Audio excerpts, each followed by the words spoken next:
네, 안녕하세요. IT전 방송 토크ITG 맡은 주식PD 고소입니다.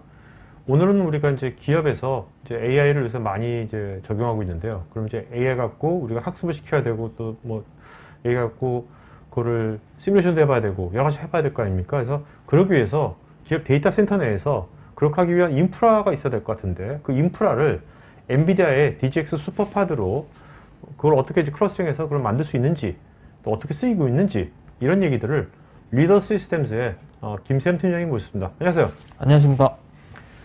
저기 팀장님, 먼저 이게 DGX 슈퍼파드 솔루션이라고 했는데 네. 슈퍼파드라는 것은 제품명이에요? 아니면 컨셉에 출한 겁니까? 네, 슈퍼팟은 네. 엔비디아의 DGX라는 DGX A100 시스템을 140대 규모 혹은 와, 뭐 약간 좀 작은 뭐 해서 작은 대수로 해서 네. 그 하나하나를 이제 팟이라고 부릅니다. 네. 네, 그 팟들이 이제 20개가 모이면 SU가 되고 그 SU가 7개의 SU 그래서 140대의 팟이 모여서 슈퍼팟이라고 이제 부르게 됩니다. 이게 어떻게 보면 클러스터링을 해버리는 거죠? 네. 그럼 이것이 지금 이런 개념, 슈퍼파드 이런 개념이 네. 언제 나온 거죠? 처음에 나온 거는?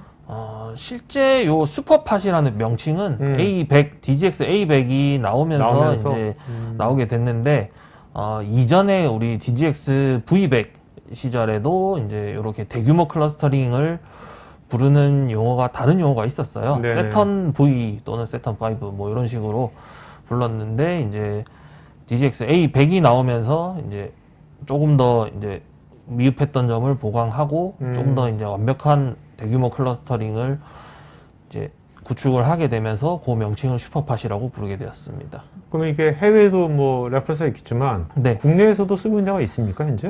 네, 국내에서도 일단은 제가 알기로는 한 군데 업체에서 이제 슈퍼팟을 올 초에 구축해서 운영하고 있는 것으로 지금 알고 있습니다. 그것도 AI 쪽 분야로 지금 예, 그렇습니다. 네. 그 AI 그러면 이것이 이제 뭐 구태 아까 뭐 140개까지 맥스가 몇 네. 개라고 했죠? 140. 140개. 네. 그러니까 처음부터 140개 할 필요는 없겠네요.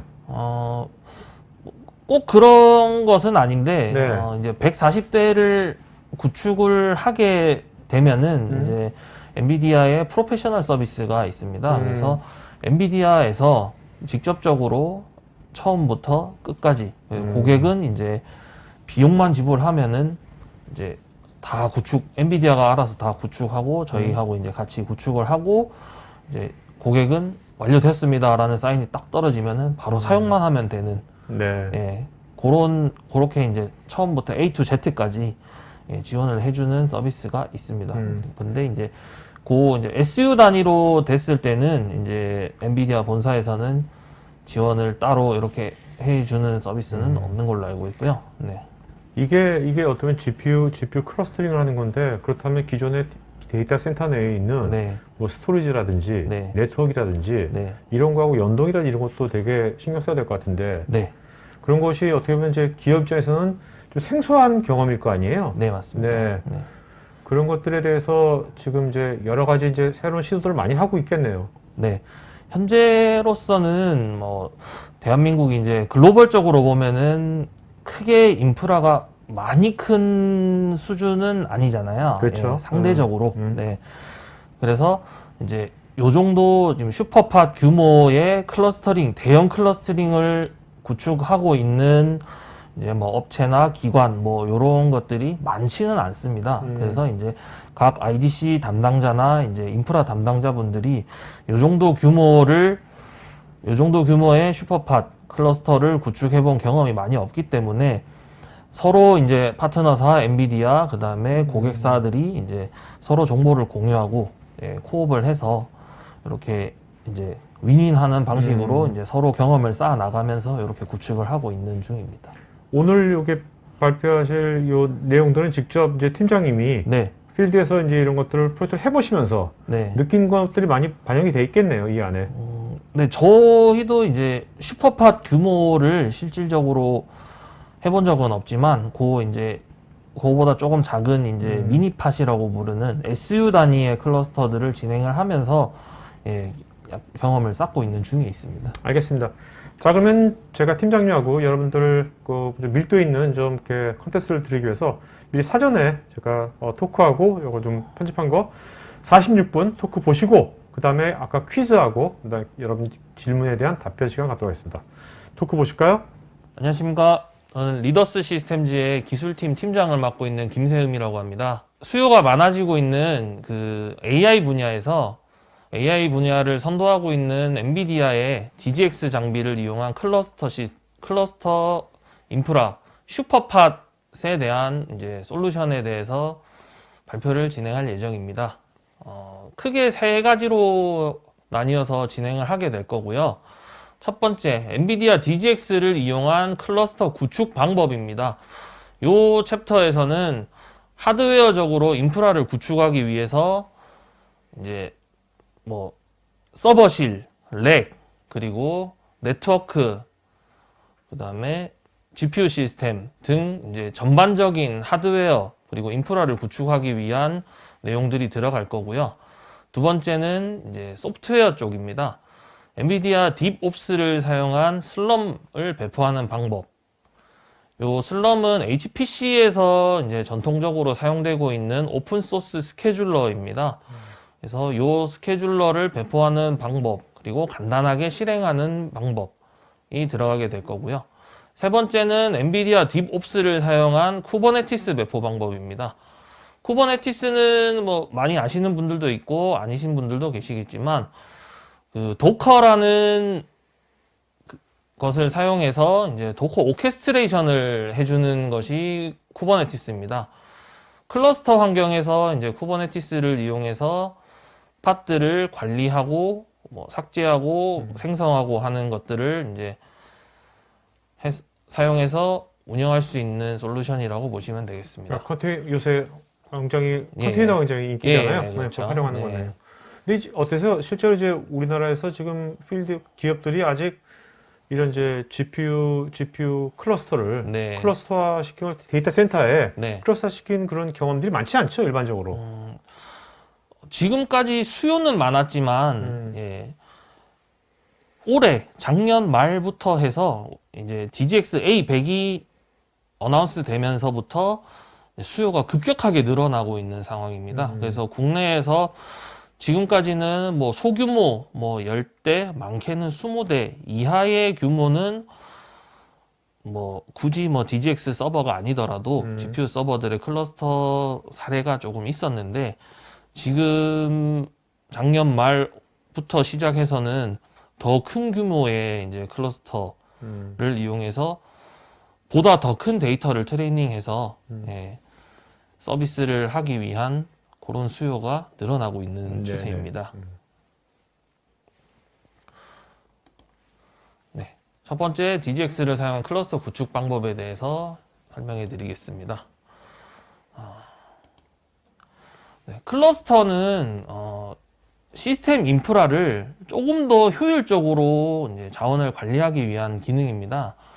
기존의 클러스터가 구성이 안 되어 있는 상태에서는 이제 장비들이 많더라도 사용자들이 장비를 개별적으로 관리를 하고 사용을 하는 상태에 있었습니다. 그래서 이제 자원 사용을 위한 사용자를 관리자가 장비를 A 사용자에게 몇 번 장비를 사용을 하십시오. 뭐 이런 식으로 해서 이렇게 직접 수동적으로 할당을 하고 그리고 실질적으로 뭐 장비가 작은 경우에 모르겠는데 조금 규모가 생기면은 이제 하나하나 관리하다 보면은 뭐 원활하게 관리가 안 될 수도 있어요. 그리고 이제 인프라를 확장을 하는데도 조금 힘들고요. 네. 그래서 이제 전체적으로 유지 및 관리, 운영이 조금 힘들다고 볼 수 있습니다. 그런데 클러스터를 구성을 하게 되면은 이제 그런 이제 따로따로 이제 사용을 했을 때에 비해서 클러스터 API, 그러니까 클러스터 관련 솔루션들을 이용해서 마스터 노드, 헤드 노드라고 그러죠. 헤드 노드에서 이제 인프라를 통으로 관리를 하게 됩니다. 그래서 그러니까 장비들을 하나의 단일한 풀로 만들어 버리고 네네, 맞습니다. 사용자들은 개별적인 장비의 세팅 같은 거 신경 쓸 필요 없이 예, 자기 업무 부문 알아서 예, 어사인 되는 거잖아요. 예, 그죠? 맞습니다.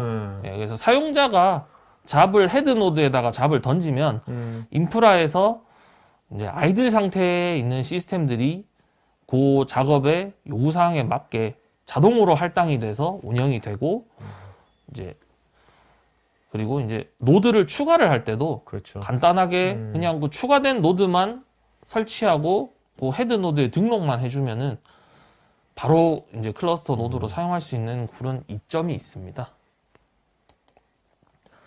클러스터 사용은 여러 가지 사례에서 이제 많이 사용이 되고 있는데요. 오늘 발표의 이제 컨셉에 맞게 이제 설명이 되면은 왼쪽에 두 가지 정도라고 보시면 될 것 같습니다. 많은 유저, 다중 노드 사용 시에 온프라미스 환경에서 이제 클러스터를 사용을 할 수가 있고요. 그리고 많은 유저가 단일 노드를 사용할 때도 이제 사용할 수가 있습니다. 이제 많은 유저 다중 노드 요거는 이제 방금 앞서 설명드린 것처럼 여러 명의 유저가 여러 대의 자원에서 이제 뭐 아이들 상태의 작업을 걸 수 있고 이제 이게 꽉 차면은 이제 작업을 걸어놔도 그다음 선행 작업이 끝나게 되면은 이제 바로 순차적으로 이렇게 처리가 되고 뭐 클러스터 솔루션의 기능에 따라서 이제 그 순서를 이렇게 좀 수정을 할 수도 있는데 그거는 뒤에 가서 잠깐 조금 더 설명드릴 거고요. 그리고 많은 유저들이 단일 노드를 사용할 때도 사용을 하게 됩니다. 요 경우는 실질적으로 수요가 많지는 않아요. 왜냐면은 장비 한 대를 여러 명이 그렇죠. 사용하는 이제 개념이기 때문에 보통 요런 사례는 이제 학교나 아니면은 이제 연구실 이렇게 이제 장비 한 대에 여러 명이 이제 사용을 해야 되는 경우에 이제 클러스터 API 이런 거를 통해서 사용자분들이 순서대로 이제 잡을 미리 예약을 걸어 놓으면은 장비가 한 대의 장비가 순차적으로 처리하고 그 다음 작업 처리하고 처리하고 이런 식으로 사용하는 경우라고 보시면 됩니다. 그러니까 약간 교육적인 쪽에서 많이 쓰이겠네요. 아무래도. 네. 교육이라기보다는 연구실 같은 데서 연구실. 이제 좀 많이 사용하는 형태인 것 같습니다. 네네. 네. 그리고 뭐 클라우드 버스팅, 뭐 하이브리드, 그 다음에 뭐 엣지 IoT, 이제 DGX 장비하고 뭐 그 인베디드 장비 같은 거, 그리고 이제 추론 서비스를 하게 될 때 이제 대형으로 이제 서비스를 하게 되면은 이제 클러스터로 묶어서 추론 전용으로 뭐 이런 식으로 서비스를 할 수도 있습니다. 클러스터를 이제 설계를 할 때 고려되어야 될 항목이 이제 많습니다. 이제 첫 번째로 이제 확장성이 중요한데요. 장비를 이제 사용을 하게 되면은 이제 수요가 늘어나게 되고 장비 사용이 이제 요런 환경에 사용자들이 익숙해지게 되면은 수요가 이제 크게 늘어나게 됩니다. 그러면은 그 상황에 맞게 인프라 팀이나 관리자들은 장비를 증설을 해줘야 되는데 신속하게. 네.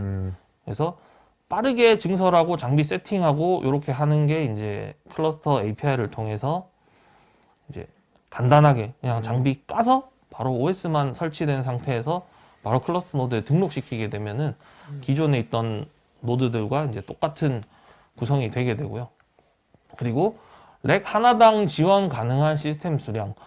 요 문제는 이제 서버실에 이제 하중, 렉 사이즈, 하중, 그리고 전기도 이제 필요합니다. DGX A100 같은 경우에는 소비 전력이 큰 장비이기 때문에 한 렉에 장비를 이제 넣어서 전기를 인가하면은 진짜 많게는 한 5대 정도, 네. 4대, 5대. 그리고 전기 상황에 따라 이제 보통 2대, 2대에서 맥시멈 5대까지 이렇게 사용을 하게 되고, 실질적으로 권장은 2대에서 맥시멈 4대 정도를 권장하고 있습니다. 렉당. 네, 네. 렉 하나당. 그리고 스토리지 요구사항이 이제 중요하게 됩니다. 클러스터를 사용한다는 것 자체가 큰 데이터를 하나의 잡으로 사용을 하겠다라는 수요가 많기 때문에 큰 데이터를 사용하기 위해서는 당연히 데이터도 많이 들어가게 되겠죠. 그래서 그 데이터들이 많은 노드에 동시에 이제 읽기 쓰기가 이제 진행이 되면은 여기서 이제 용량이 이제 많이 필요하게 되고, 그리고 전송 속도도 이제 많이 이제 필요하게 됩니다. 그 데이터들이 이제 이동하면서 병목이 발생하게 되면은 실질적인 그 트레이닝하는 총 시간도 이제 네네. 늘어나게 되기 때문에 스토리지의 용량과 성능, 그리고 계층화 기능, 계층화 같은 경우에는 뭐 분산 파일 시스템으로 요것도 마찬가지로 스토리지 클러스터라고 생각하시면 간단합니다. 정확하게 설명드리면은 네, 이제 네. 설명할 게 너무 많아서 시간이 좀 한마디로 부족하니까. 예. 스토리지 때문에 바틀렉이 생기게 하면 안 된다는 거잖아요. 그렇습니다. 그죠? 예. 설계할 때. 예. 근데 여기서 보면 렉과 렉사의 거리를 뭐 언급하셨는데 네네. 이게 뭐 어떤 제한점 이런 게 있나요? 장비가 많이 들어가서 돌게 되면은 이제 열이 발생하잖아요. 그렇죠. 이게 공조 시스템이 각 서버실에 있는 환경이 다 각자 다르고, 이제 장비가 몇 대 들어가느냐에 따라서 한 렉에서 발생되는 열이 다르기 때문에 장비를 조금 많이 한 렉에 아까 두 대에서 다섯 대를 했잖아요. 뭐 네 대, 다섯 대 이만큼씩 이제 전기가 돼서 그렇죠. 들어가게 되면은 그 발열을 또 감당할 수 있는 공조 시스템이 갖춰져야 됩니다. 그래서 이게 뭐 네 대, 다섯 대가 너무 딱딱 붙어 있는 상태에서 공조 시스템이 원활하지 못하다 이러면은 장비에는 열이 곧 데미지거든요. 그렇겠네요. 예. 그래서 요 공조, 요 쿨링에서 이제 렉과 렉 사이의 거리를 고려를 하게 됩니다. 그 이게 데이터 센터 클러스터 하면 단순히 GPU만 잘 하는 것이 아니라 네, 네트워크, 네, 스토리지, 네. 공조, 예, 파워 네, 이런 것들을 다 잘 설계를 잘 해야겠네요. 예, 맞습니다. 예. 근데 사실 이런 GPU 클러스터에 대해서 기업에 있는 분들이 익숙치가 않기 때문에 네, 이런 것에서 되게 문의사항이 엄청 많을 것 같아요. 예. 실질적으로 지금 뭐 한국 그리고 뭐 외국도 마찬가지예요. 저희가 뭐 진짜 내노라 하는 큰 기업들 뭐 아마존, 구글, 뭐 텐센트, 바이두 요 정도의 규모가 아니고서는 초대형 클러스터 구성을 한 사례가 그렇게 많지는 않을 거예요. 예, 국내에는 일단은 뭐 큰 클러스터가 뭐 슈퍼컴퓨터가 있는 뭐 키스티 요런 국가기관 요런 거 말고는 예, 사례가 많지 않아서 기업들에서도 이제 실제로 수요가 늘어남에 따라 저희 쪽으로 인프라 구성부터 어떻게 진행을 해야 되는지에 대해서 예, 질문도 많이 오고 미팅도 네네. 많이 진행을 하고 그렇겠네요. 예, 하고 있습니다. 뭐 팀장 입장에서도 되게 좋은 어떤 본인의 어떤 노하우나 경험 같은 걸 좋은 경험을 쌓고 있는 중이겠네요, 지금. 네, 그렇죠. 저희도 뭐 말씀드린 대로 이런 초대형 클러스터 구축은 저희도 이제 엔비디아를 통해서 배워가고 확장하고 있는 중이기 때문에 예, 저희한테도 좋은 경험이 되고 그렇죠. 기업들한테도 좋은 기회가 되고 예, 서로 이제 노하우를 쌓아가면서 예, 윈윈할 수 있는 그런 상태라고 보시면 됩니다. 예, 그리고 컴퓨팅 및 스토리지 패브릭 구성 요거 같은 경우에는 이제 DGX가 클러스터로 이제 분산 처리를 진행하게 될 때 각 노드들마다 이제 데이터를 주고받아야 되잖아요. 그래서 요 컴퓨팅 패브릭은 각 GPU끼리의 이제 연산을 하면서 이제 각 노드마다 통신하기 위한 네트워크라고 보시면 되고요. 네네. 그리고 스토리지 패브릭 요거는 아까 말씀드렸듯이 요 작업을 하기 위해서 데이터가 필요하게 되는데 그 데이터가 지나다니기 위한 네트워크 패브릭을 따로 구성하게 됩니다. 요거를 하나의 패브릭으로 구성을 하게 되면은 어느 쪽 포트로 이렇게 통신이 되는지를 예, 요게 이제 확인이 좀 힘들고 복잡하고 섞이게 되면은 퍼포먼스에도 영향이 있기 때문에 컴퓨팅과 스토리지 패브릭을 나눠서 구성하는 게 정석적인 구성이라고 보시면 될 것 같습니다. 그리고 소프트웨어 및 지원 모델 요 같은 경우에는 앞서 계속 말씀드리고 있는 클러스터 API라고 말씀드리는 건데 요 헤드 노드 에서 각 노드들을 이제 컨트롤하기 위해서 필요한 소프트웨어, 그리고 뭐 고객들이 원하는 이제 이런 모델들 수요가 이제 맞는 그런 소프트웨어 솔루션을 이제 제안을 드려야 되기 때문에 이런 어떤 소프트웨어를 사용해서 클러스터를 관리할 것인가, 네, 이런 것도 고려를 해야 됩니다. 네, 클러스터 구성 요소이고요. 클러스터 구성 요소는 앞서 말씀드린 내용들이 계속해서 반복적으로 나오게 됩니다. 네, 컴퓨트 노드, 실제로 연산을 수행할 서버가 필요하게 되고요. 그리고 그 노드들이 병목 현상 없이 최적화된 라인으로 통신을 하기 위한 네트워크, 엔비디아의 멜라녹스 네트워킹이 필요하게 됩니다. 요 엔비디아 멜라녹스 네트워킹은 물론 개인분들은 경험해 보지 못하셨을 200G 네트워크를 이용해서 컴퓨팅 노드에 구현이 되고 스토리지 노드에 구현이 됩니다. 그래서 병목 없는 데이터 전송, 싱크, 그 다음에 이런 것들이 필요하게 되고요. 스토리지, 엔비디아 스토리지 파트너들을 통해서 분산 스토리지, 안정성 있고 엔비디아에서 인증된 스토리지들을 도입을 하시면 됩니다. 네, 그리고 소프트웨어는 DGX DGX 장비에 실질적으로 올라가게 되는 OS와 요 클러스터들을 이제 관리를 할 수 있는 엔비디아 디봅스, 요거는 엔비디아의 오픈 소스 프로젝트이고요. 네, 요 디봅스라는 것으로 이제 클러스터를 관리할 수 있게 됩니다.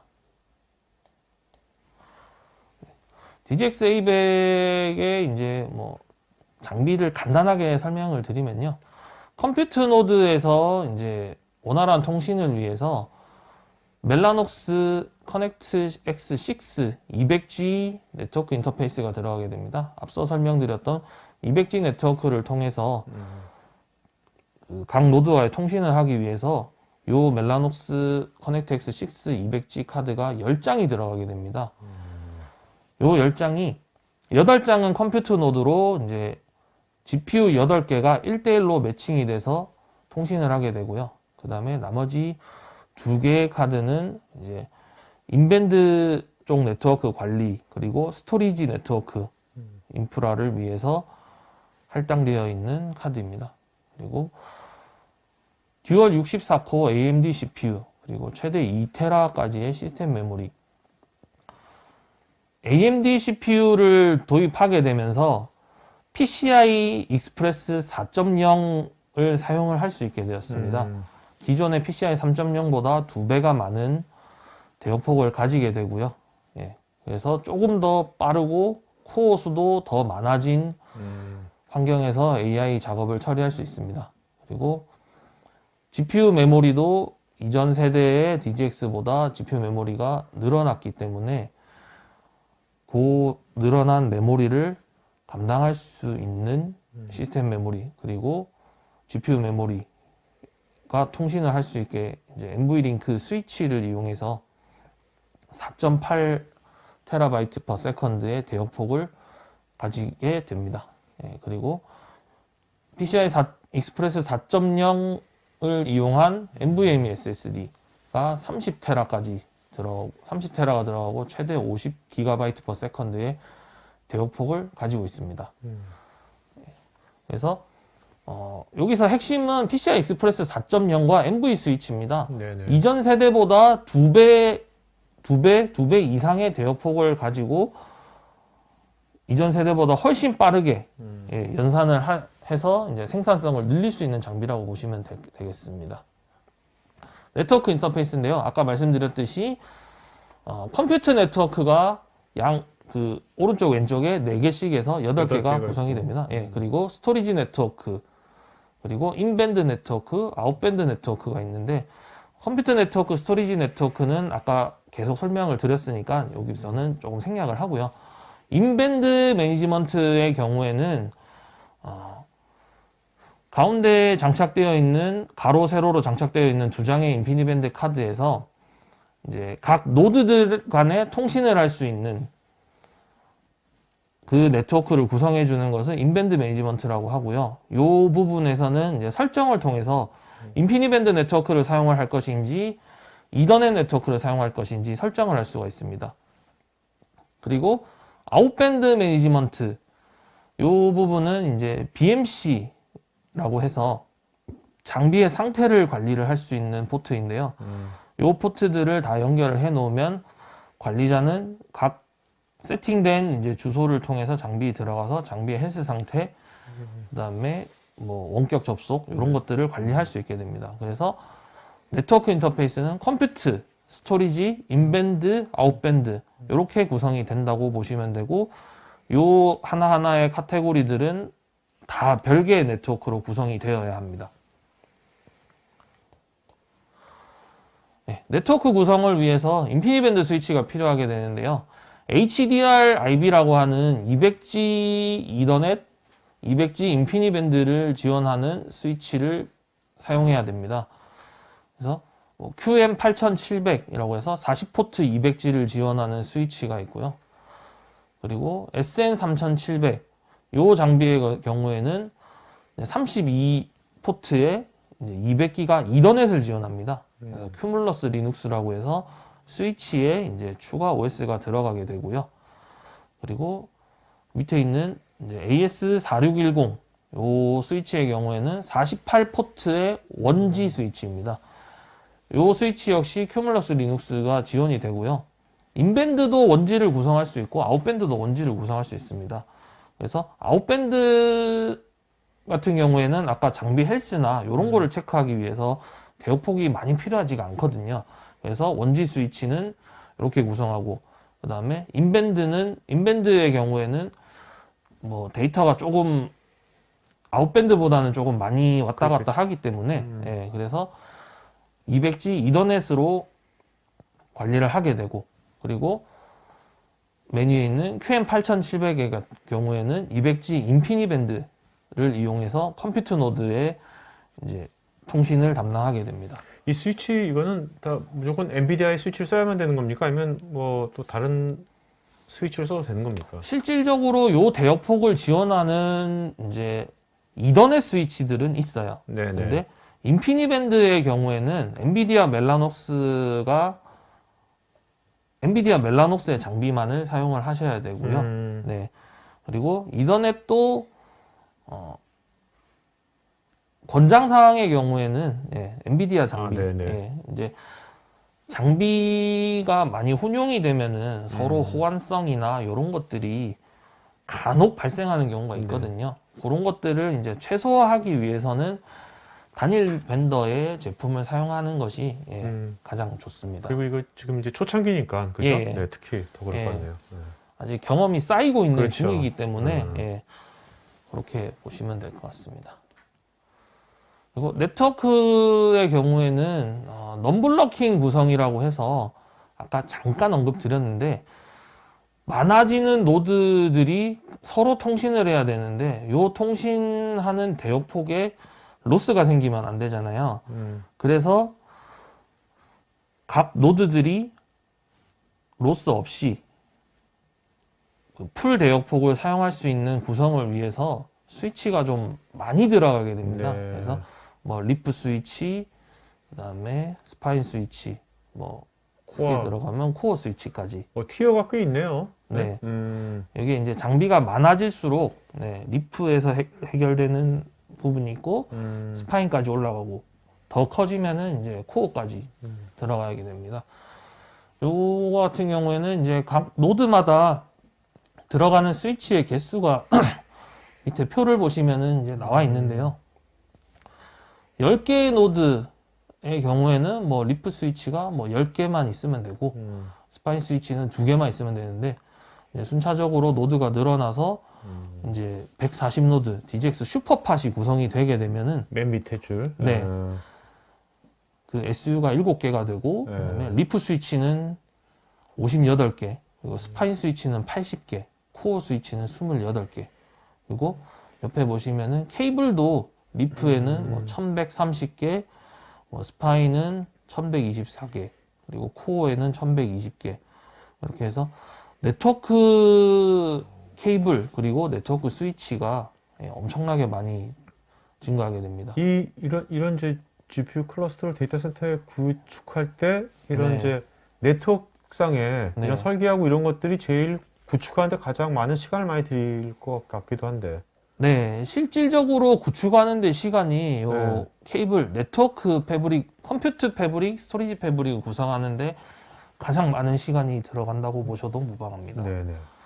네, 그리고 스토리지 패브릭도 마찬가지로 이중화 구성을 해서 이제 진행을 하게 되는데 요것도 이제 각 노드마다 뭐 절대적인 기준은 아니지만 노드마다 이제 필요한 스토리지 용량 그리고 포트 수 그리고 그 노드들을 관리할 수 있는 이제 뭐 네트워크를 관리하는 UFM 서버라든지 그리고 스토리지 서버, 스토리지 관리 서버 그리고 요 클러스터를 들어갈 수 있는 로그인 서버 그리고 클러스터를 관리하는 MGMT 서버 요런 것들이 전부 이중화로 구성이 되어야 됩니다. 요거를 이중화를 구성을 안 하게 되면은 하나가 죽으면 클러스터 자체가 죽게 되거든요. 네, 그래서 이중화 구성을 해서 하나의 장비가 장애가 생기더라도 문제없이 클러스터가 운영될 수 있도록 이중화 구성을 하는 게 기본입니다. 실질적으로 초기 비용을 아끼기 위해서 이중화 구성을 안 했을 때 장비가 돌게 되면은 장비는 어떻게 되든 고장이 나잖아요. 예, 장비를 사용하게 그렇죠. 되면은 고장이 나게 되기 때문에 그 장애가 발생하고 처리하고 해결되기까지의 로스 시간을 감수하는 것보다 초기 비용을 조금 더 추가를 해서 이중화 구성을 해서 실질적인 생산성이 하락하는 것을 막는 것이 더 좋을 것 같습니다. 스토리지 뭐 성능 요구 사항은 뭐 사용자가 이제 어떤 데이터를 처리할 것이냐 그리고 노드가 얼마나 되고 가지고 있는 데이터가 얼마나 되느냐에 따라서 이제 규모가 달라지게 됩니다. 요거는 아까도 말했듯이 뭐 절대적인 기준은 아니지만 엔비디아에서 지금까지의 통계와 경험을 바탕으로 어느 정도 가이드라인을 제시해 준다고 보시면 될 것 같습니다. 그래서 그 NLP 자연어 처리 같은 경우에 이제 뭐 데이터 스토리지 퍼포먼스에서 대부분의 모든 데이터 세트 캐시에 적합하다. 요게 이제 DGX 스토리지 안에서 들어가는 그 스토리지 노드, 스토리지 디스크가 이제 캐시로 운영되게 되거든요. 기본은. 그래서 스토리지 네트워크를 타고 데이터가 각 장비로 들어와서 각 장비의 그 스토리지 영역, 그 PCI 익스프레스 4.0의 스토리지 영역에 캐시 상태로 들어와서 빠른 속도를 이용해서 GPU나 전산을 하고. 메인 OS 쪽에 이제 전송을 하게 되고요.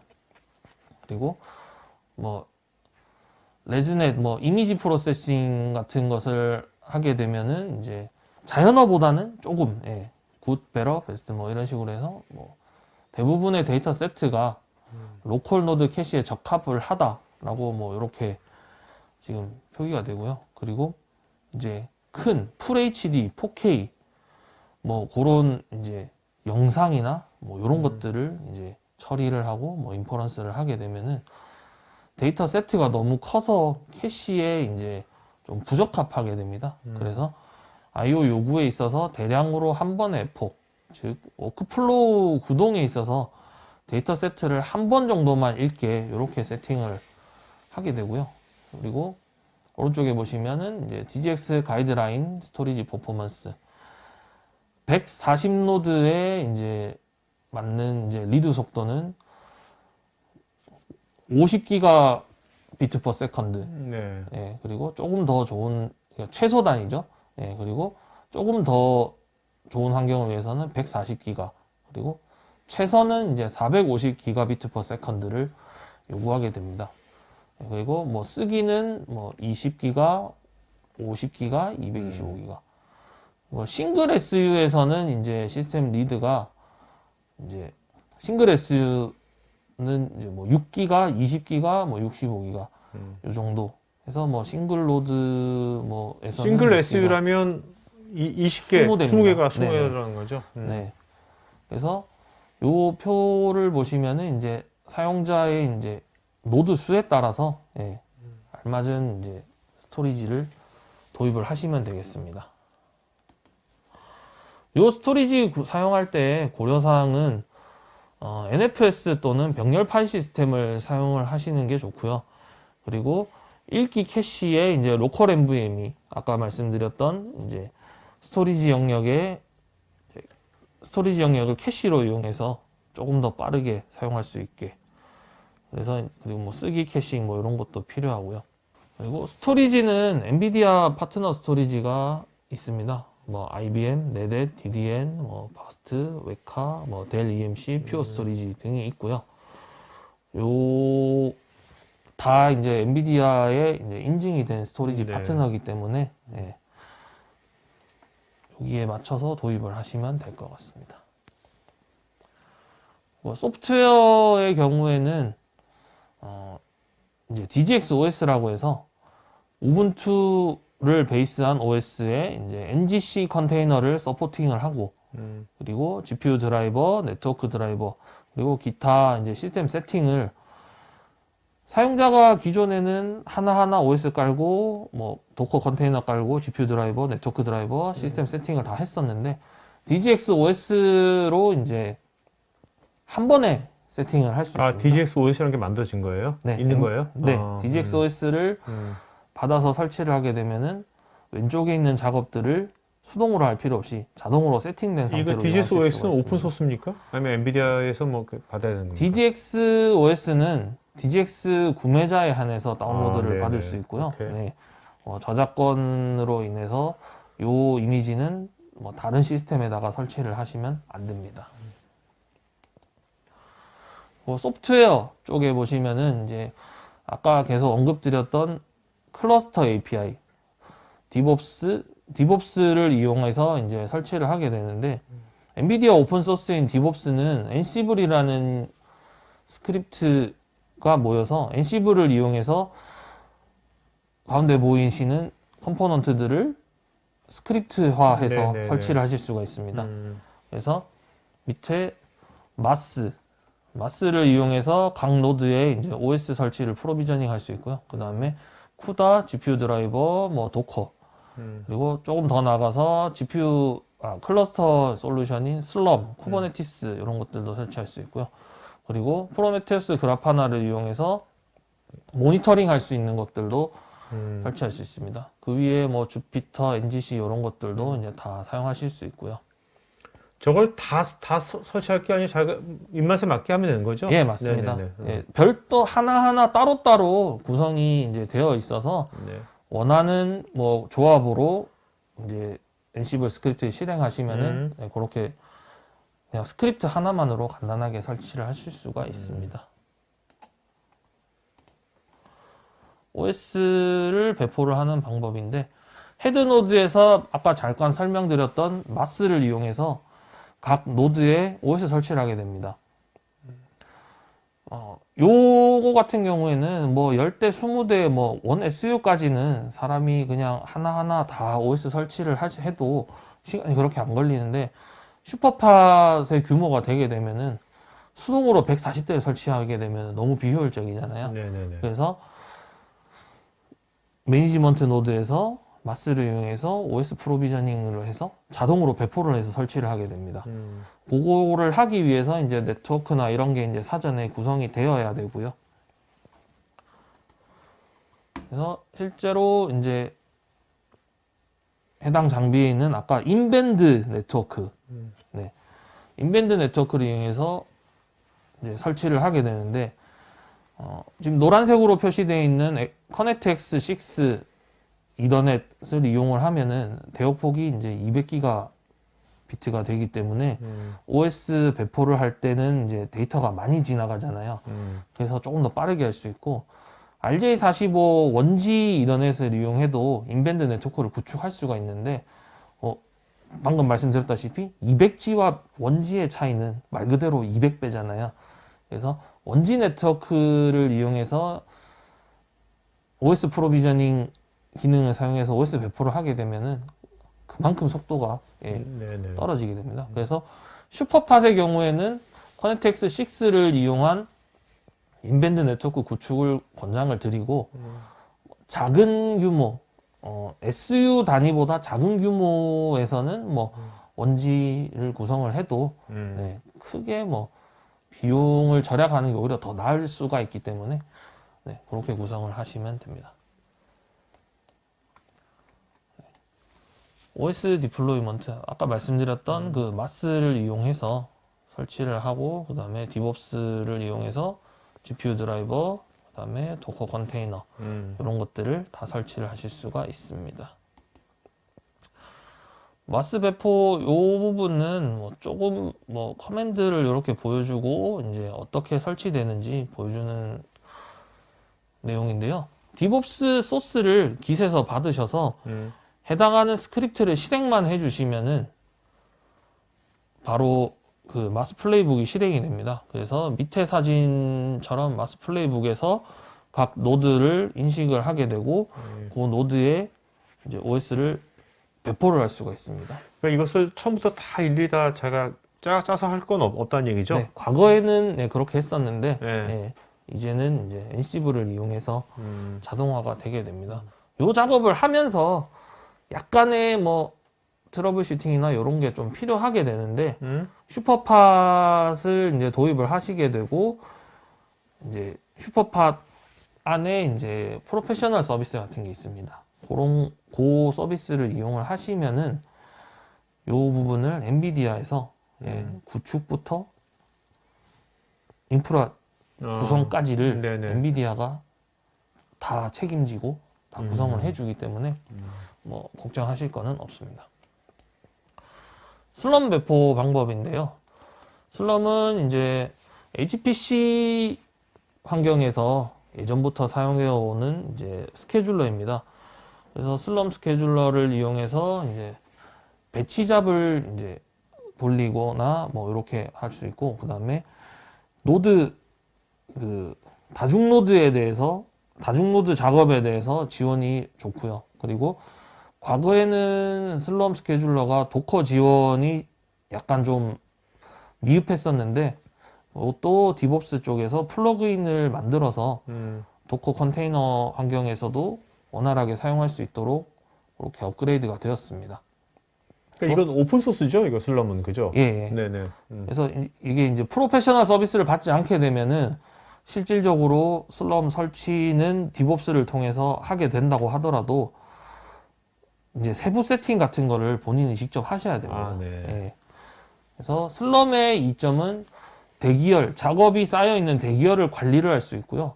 그리고 뭐 사용자 기능 계정에 뭐 장비를 따로 이제 할당을 받아서 이런 식으로 사용할 수 있는 그런 이점이 있습니다. 이것도 뭐 설정 방법인데요. 이것도 마찬가지입니다. 디봅스 일단 메인은 디봅스 소스를 받아서 안에 디봅스 안에 있는 이제 슬럼 스크립트를 실행하게 되고 슬럼 스크립트 안에 이제 노드 설정을 해주게 되면은 그 노드에 자동으로 슬럼 설치가 됩니다. 또 아까 OS 프로비저닝이랑 마찬가지로 슬럼 헤드 노드에 이제 슬럼이 설치가 되게 되고 인밴드 노드와 컴퓨터 노드를 이용해서 작업을 던지게 되고 연산을 하게 되고 결과값을 헤드 노드에서 받아오게 됩니다. 그리고 뭐 추가로 이제 공유 디렉토리 NFS 서비스나 뭐 이런 것들 기타 등등이 있고요. 슬럼을 베이스로 프로메테우스 및 그라파나를 이용해서 클러스터 모니터링을 이제 모니터링 할 수 있는 이런 기능도 있습니다. 클러스터에서 MPI를 이용한 이제 작업 실행 방법인데요. 슬럼 로그인하고 그다음에 그 MPI 관련된 이제 소스 코드 명령어를 이용해서 네, MPI CC 이제 헬로라는 메시지를 띄우는 요 명령어인데요. srun 이제 노드 개수를 4개로 설정합니다.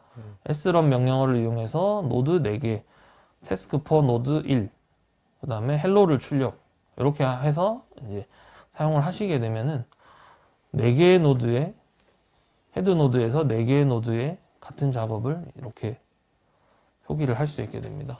실질적인 사용 방법은 지금 설명드리는 것보다는 뭐 복잡할 수밖에 없는데요. 요거에 대한 사용법에 대한 정보는 슬럼 쪽 홈페이지에 가시면은 사용 방법을 보실 수가 있습니다.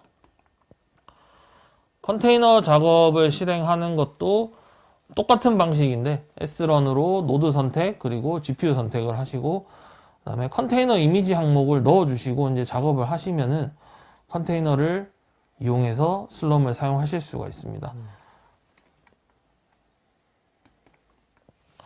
다음은 쿠버네티스를 배포하는 방법인데요.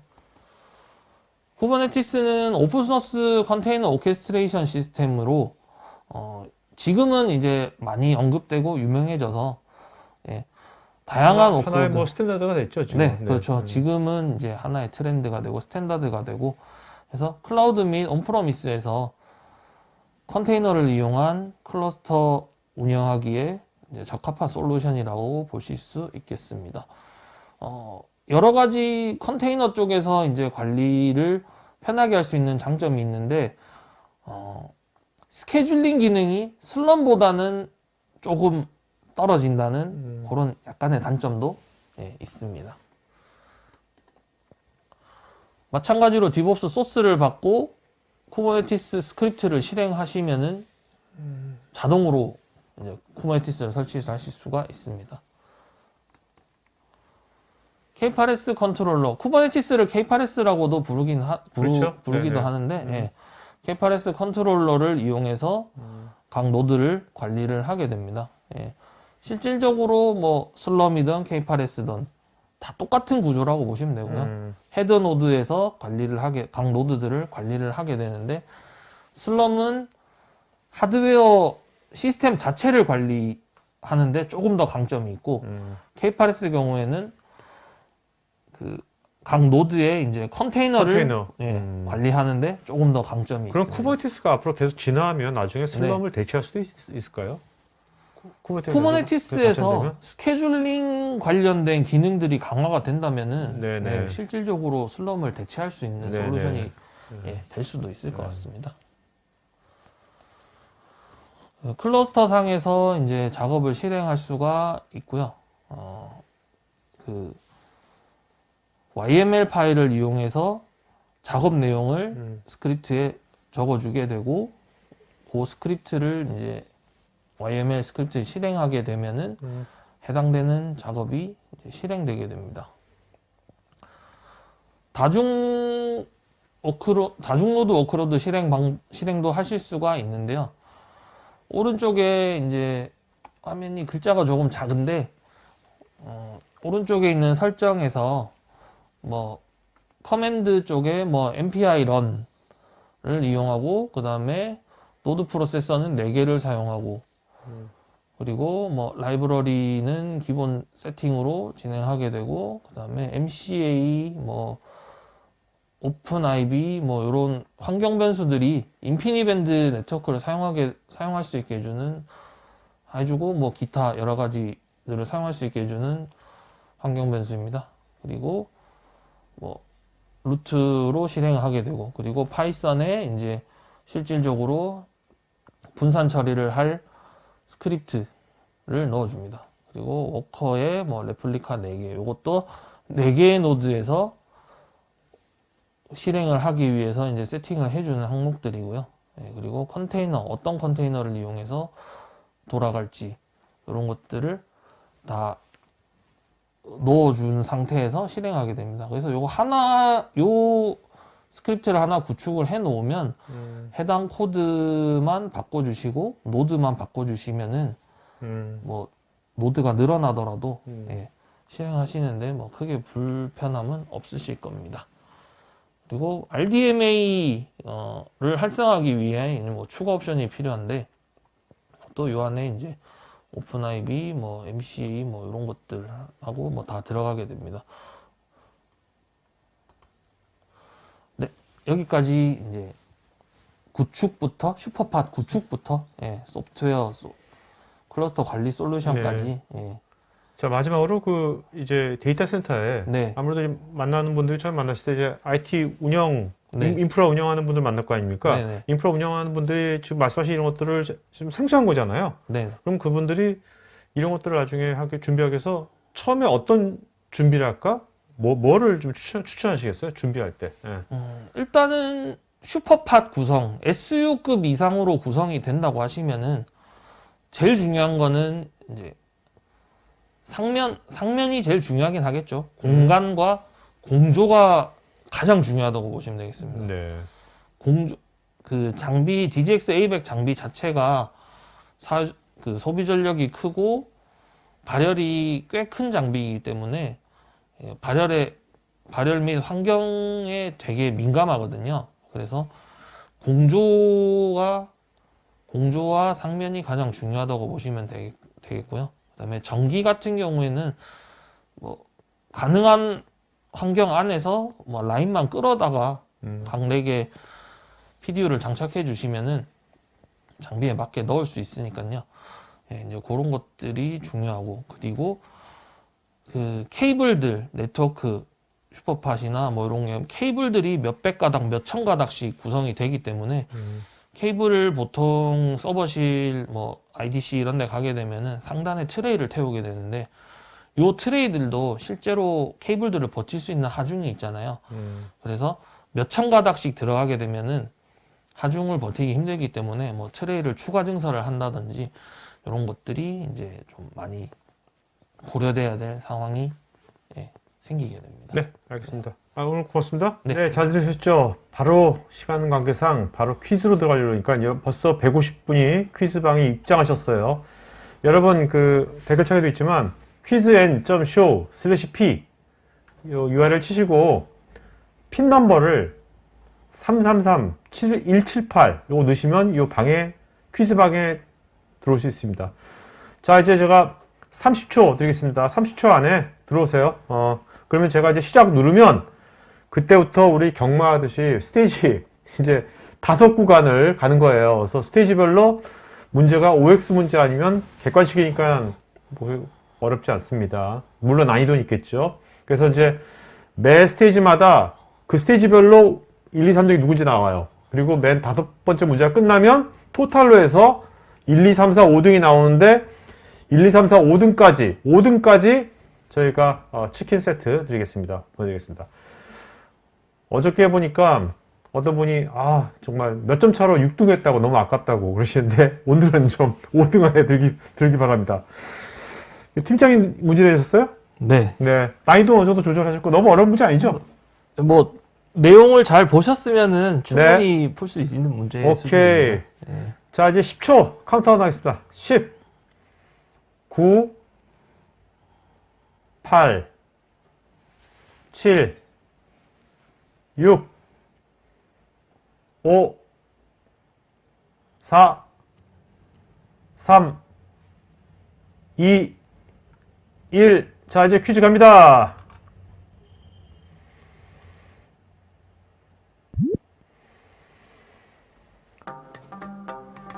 이거는 쉽다. 이거는 많이 맞출 것 같은데.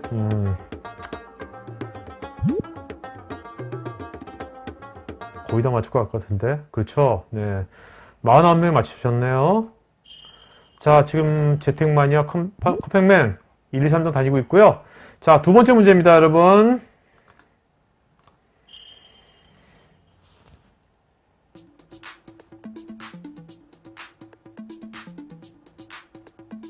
이건 좀 어려울 수도 있겠는데. 네. 저는 알겠는데. 네. 디봅스. 네. 그래도 많이 맞췄네요. 네. 자, 재택마니아님이 여전히 1등 달리고 계시네요. 조현주님 2등. 네.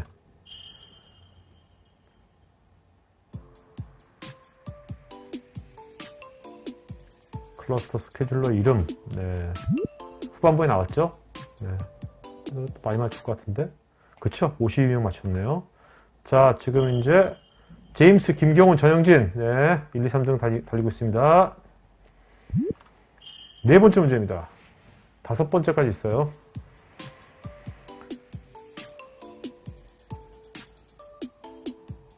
이거는 쉽다. OX 문제.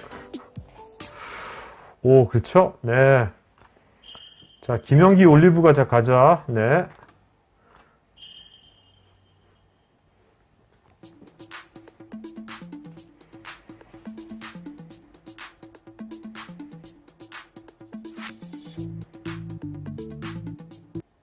네.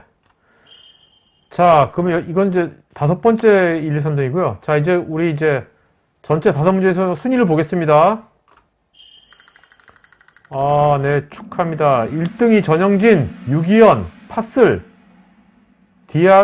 디알테이건, 그 다음에 효동, 이렇게 5분, 1, 2, 3, 4, 5등까지 저희가 치킨 세트 보내드리겠습니다. 전영진, 유기현, 파슬, 디알테곤, 효동님. 네.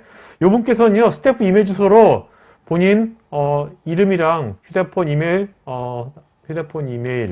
전화, 휴대폰, 이메일, 주소 보내주시면 저희가 보내드리겠습니다. 자, 그러면 이제 Q&A 시간 도록 하겠습니다. 질문들이 많으니까요. 네.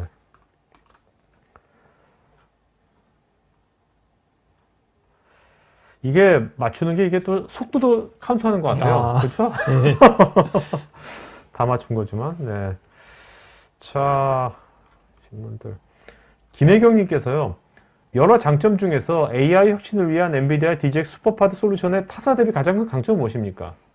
일단 아까 설명을 잠깐 드렸다시피 DGX 슈퍼팟의 경우에는 엔비디아라는 벤더사가 직접적으로 노하우를 가지고 엔드 유저와 다이렉트로 컨택을 해서 파트너사와 같이 A to Z까지 전부 다 최적화까지 모두 다 지원을 해주는 그런 벤더사는 현재까지는 엔비디아밖에 없는 것으로 알고 있습니다. 자, 엔비디아 벤더사고요. 네. 리더 시스템스는 그 총판 파트너지 네, 않습니까? 파트너입니다. 그 리더 시스템스의 역할은 뭡니까? 이 슈퍼파드에 있어서. 네.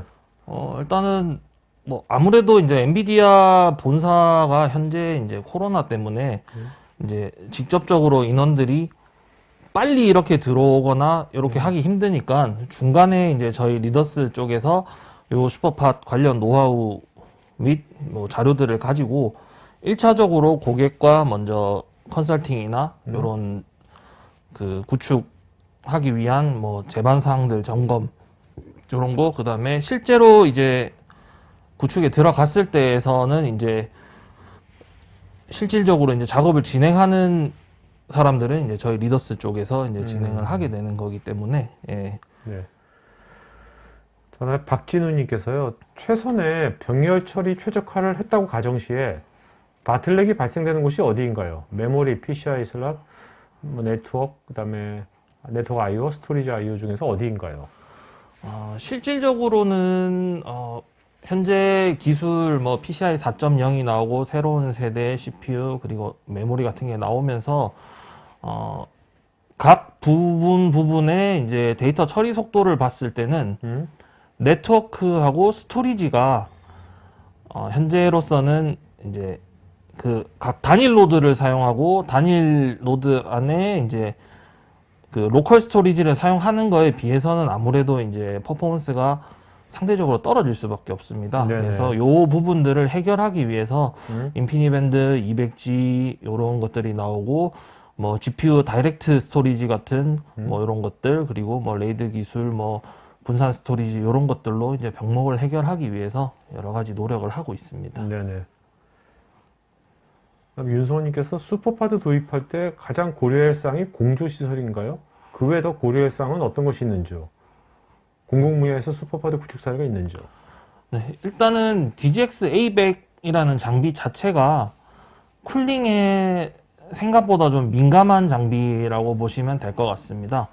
그래서 생각보다 이제 온도에 민감하다 보니 이제 서버실 환경이 좋지 않으면은 이제 발열 쿨링이 제대로 안 돼서 장비에서 소음이 조금 더 팬이 더 빨리 도니까 네. 소음이 발생되고 뭐 요런 장비들이 이제 여러 대 모이잖아요. 그러면은 그 서버실 안에 상면 그리고 공조 쿨링 관련 뭐 흡기, 배기 이런 것들 그리고 항온 항습 이런 것들이 이제 뭐 단일 노드나 아니면 일반 우리 CPU 서버실 아니면은 좀 소규모 클러스터 뭐 10대 뭐 5대 뭐 이런 요런 규모의 이제 클러스터보다는 조금 더 많이 고려를 해야 되고 네.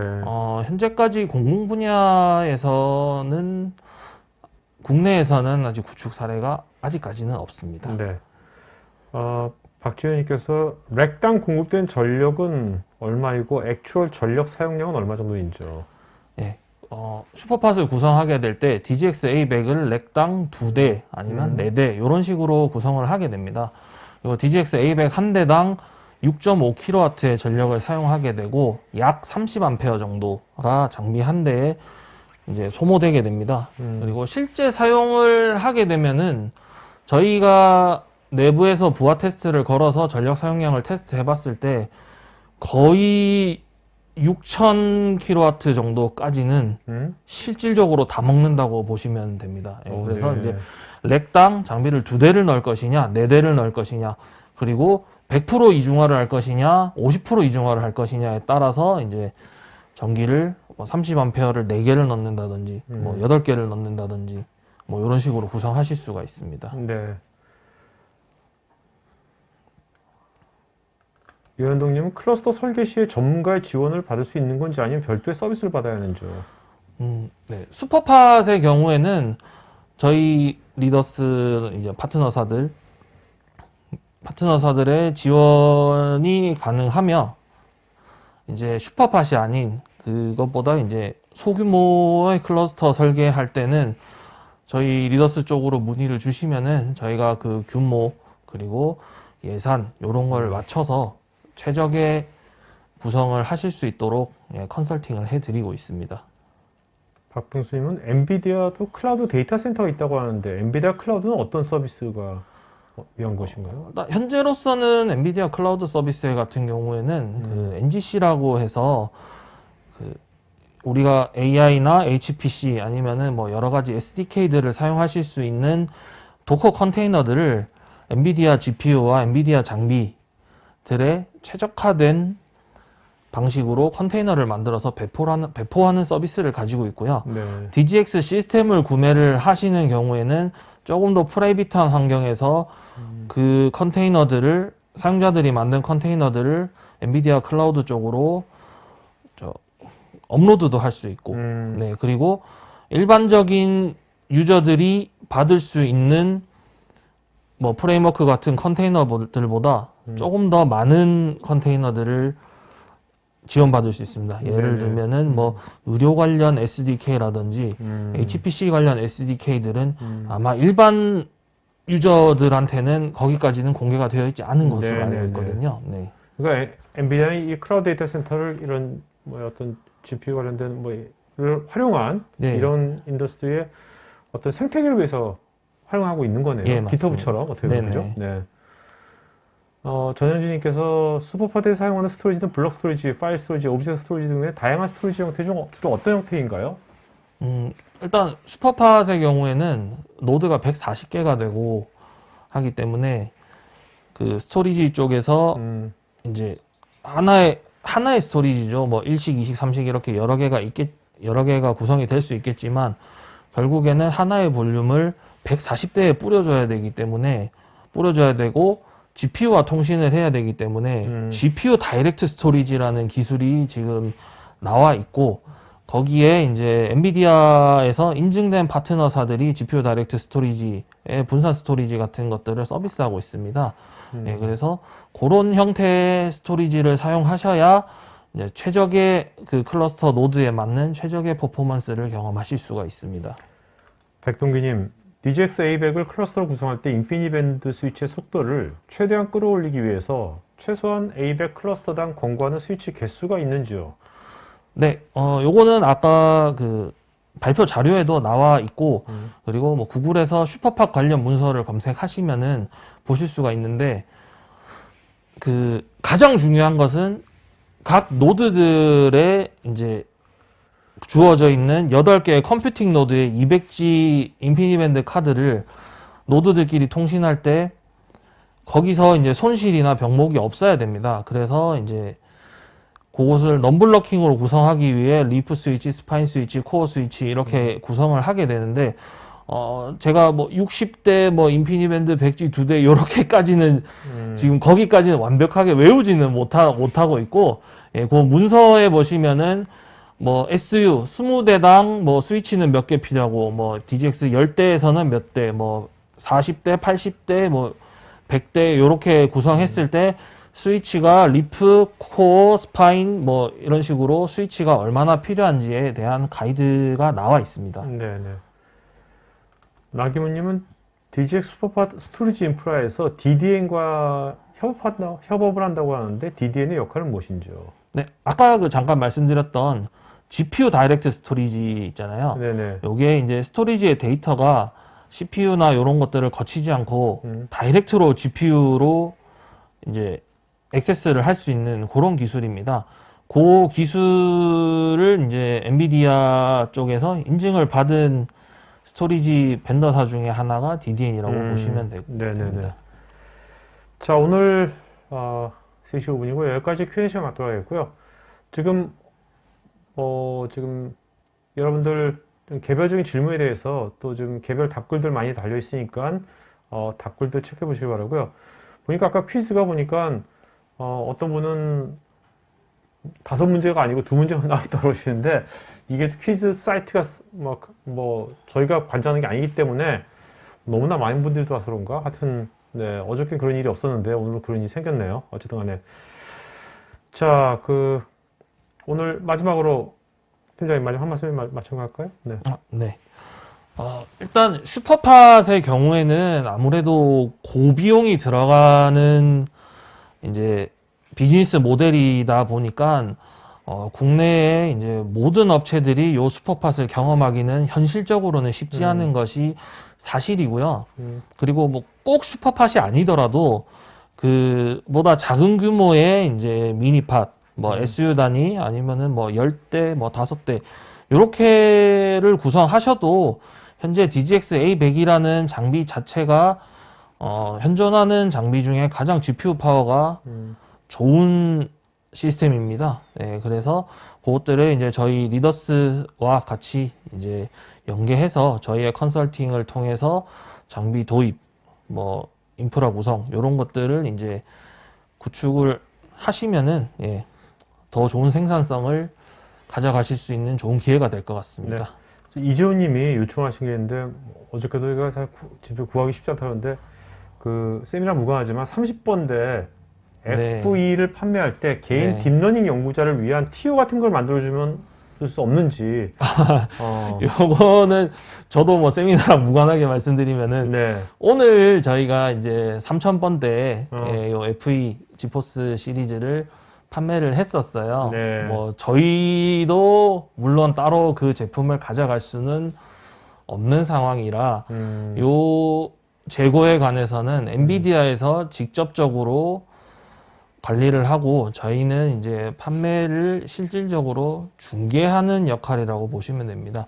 저희 리더스 시스템즈는 실질적으로 지포스, 그러니까 일단 개인 사용자들을 타겟으로 하는 지포스를 직접적으로는 판매를 하지 않고 있고요. 저희 이제 파트너 레벨 이런 걸 통해서 엔비디아를 통해서 지포스 요 파운더스 에디션, 네, 요 제품들에 한해서 고객들께 이제 이렇게 공급해드리기 위해서 판매를 하는 위치에 있기 때문에 저희가 뭐 개인 딥러닝 연구자들을 위한 TO 이런 것들을 만들어 드리기에는 솔직히 좀 힘든 상황이라고 보고 계시면 될 것 같습니다. 알겠습니다.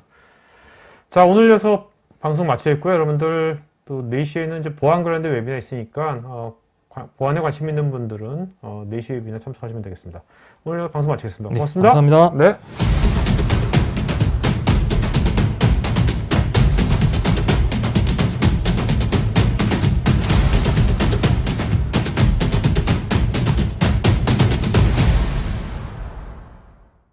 IT 전문 방송 토크IT에서 테크 분야별로 짧고 진한 시리즈 영상들을 편하게 골라서 보실 수 있습니다. 구글이나 네이버에서 한글로 토크IT 치시거나 토크it.tv 사이트로 오시면 됩니다.